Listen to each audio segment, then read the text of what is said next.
I'm a nurse and I currently work the night shift at the local psych ward. I've been working here for about 5 years, and trust me when I say I've seen it all. I've dealt with crap thrown on the walls, being bitten by a patient, attempted suicides, you name it, I've seen it. Well, or so I thought. Brian changed that. "Hey Sam, guess who's back?" Sean asked me as he was scribbling some notes in a patient's chart. "Who?" It was hard to play the guessing game when we constantly saw the same repeat patients. We always joked about how perfectly suiting it was that our front door was literally a revolving door. "Big Brian." Sean smirked as he answered, because he knew how creeped out I got around Brian. Again, I've seen it all, so most patients do not creep me out. I've even helped treat murderers before, so it really takes a lot to make my skin crawl. Brian was 6'4", 225 pounds, with dark brown shaggy hair and black eyes. I always avoided making direct eye contact with him. As per our protocol, security always searches patients upon entry, whether voluntary or involuntary, and confiscates anything that could potentially be used as a weapon against someone else or themselves. Almost anything can be used as a weapon, so patients usually come in with just clothes. Even shoelaces aren't allowed, because they could try to hang themselves with those. Except for Big Brian. He always carries small crystals in a black velvet bag around his neck. They weren't very heavy, nor were they sharp, so security lets him keep them. Security always made him take the string out from the necklace, so by the time I saw him, he just had the bag of crystals shoved into one of his pockets. Brian never let those crystals out of his sight. He even showered with them. One of the newer nurses tried to move the crystals, and Brian got so enraged he threw his body out of bed, landing his right hand around her neck. She couldn't even scream for help. I'm not sure if it's because he held her neck so tightly, or if she was just so petrified that she couldn't make a sound. Needless to say, she didn't last very long. Poor girl shook so bad after the attack that she could barely make it to the hospital across the street to get checked out. So Sean was nice enough to accompany her. He's always watching out for his coworkers, and it wasn't too long before he became my best friend here. "Which room is he in?" I asked Sean, hoping to avoid Brian if possible. "6. It suits him, don't you think?" Sean teased. "Ugh," I rolled my eyes. "Do you believe in Satan and the devil-worshipping crap he talks about?" Sean shrugged, taking a handful of potato chips and shoving them into his mouth like he hadn't eaten all day.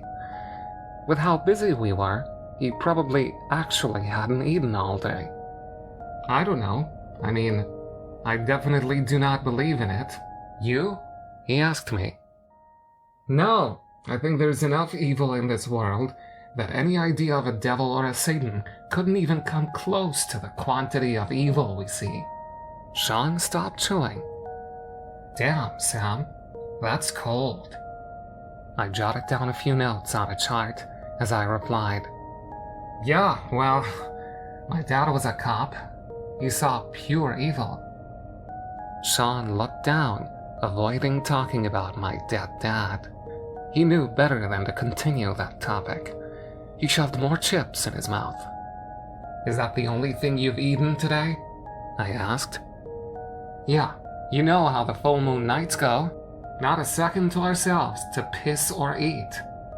Sean continued to devour half of the family-sized bag of chips and finally wiped his hands on his pants and asked, "So are you going to end up in Big Brian's bag tonight?" I physically shook the creepy thought off of me. That's the other thing with Brian.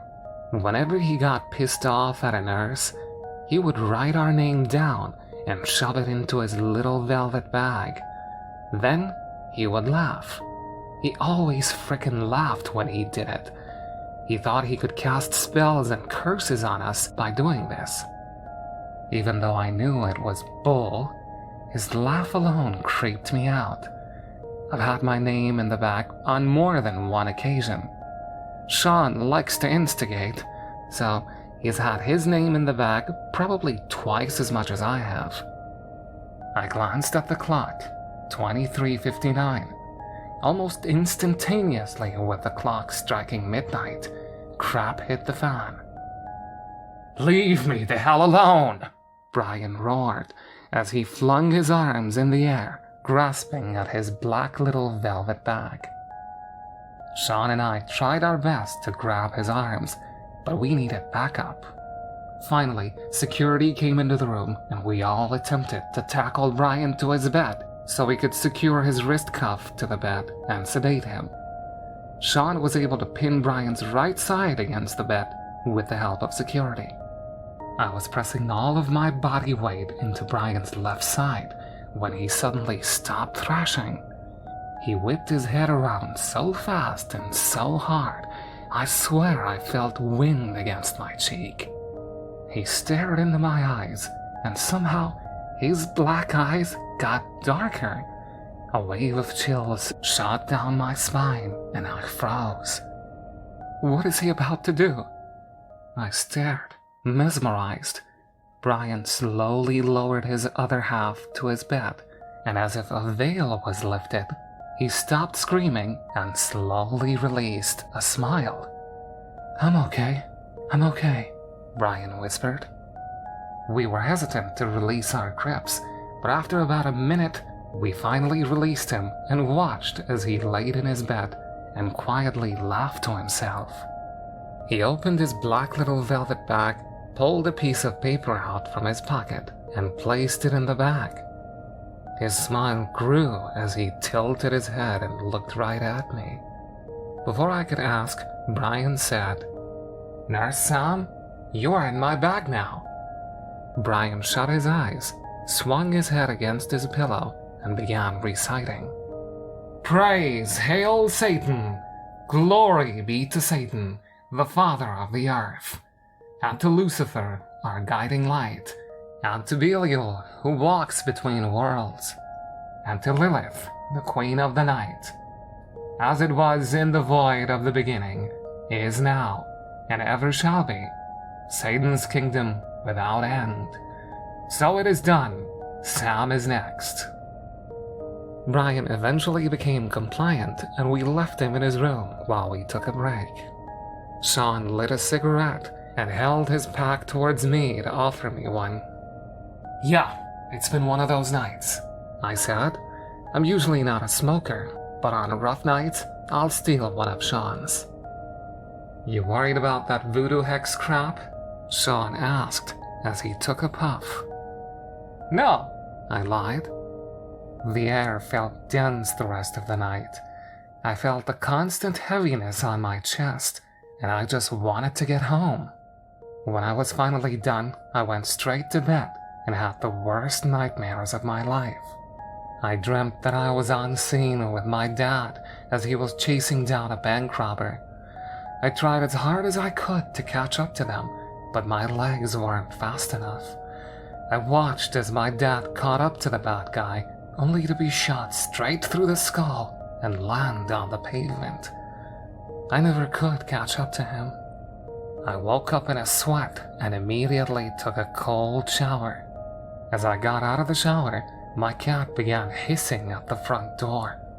Nobody was there, but this wasn't normal behavior for her. I opened the front door and assured myself that nobody was there. "Hey, it's fine. Nobody's here," I assured her. I spun around just in time to see the dead bird fall from my window to the shrubs. What the hell? As if my morning wasn't creepy enough, my phone began ringing on full volume, despite the fact that I always keep my phone on vibrate. "Hello?" I answered. There was nothing but static on the other end of the line. I held my phone away from my ear and checked the number. Private. Hello? I asked again. Your... Static interrupted the voice. Mine. I dropped my phone to my couch and held my hand over my mouth. I rushed to get ready for work and threw on my scrubs before I got into my car and headed back to work. I saw all of the nurses huddled around the front desk, whispering, which wasn't common. What's going on? I asked Sean. Brian escaped last night, he replied. How's that even possible? I nearly yelled. Nobody knows. I have never seen Sean look so uneasy. I started to walk towards Brian's room for some unknown reason, and Sean grabbed my arm. You shouldn't go in there. Why? Just trust me. I swung my arm out of Sean's grasp and continued towards Brian's room. As soon as I turned the corner and stood in the doorway of his room, I froze. In bright red blood on the wall of his room read, "You're mine, Sam." I felt my head get light and I noticed the window wide open. I slowly walked up to the window and looked down the 5 stories to the ground. How did he escape? As I eased my body back from the window, I felt a breath against my neck. I closed my eyes and held my breath. A faint voice in the deepest tone I have ever heard whispered, "Sam." I spun around, but the room was empty.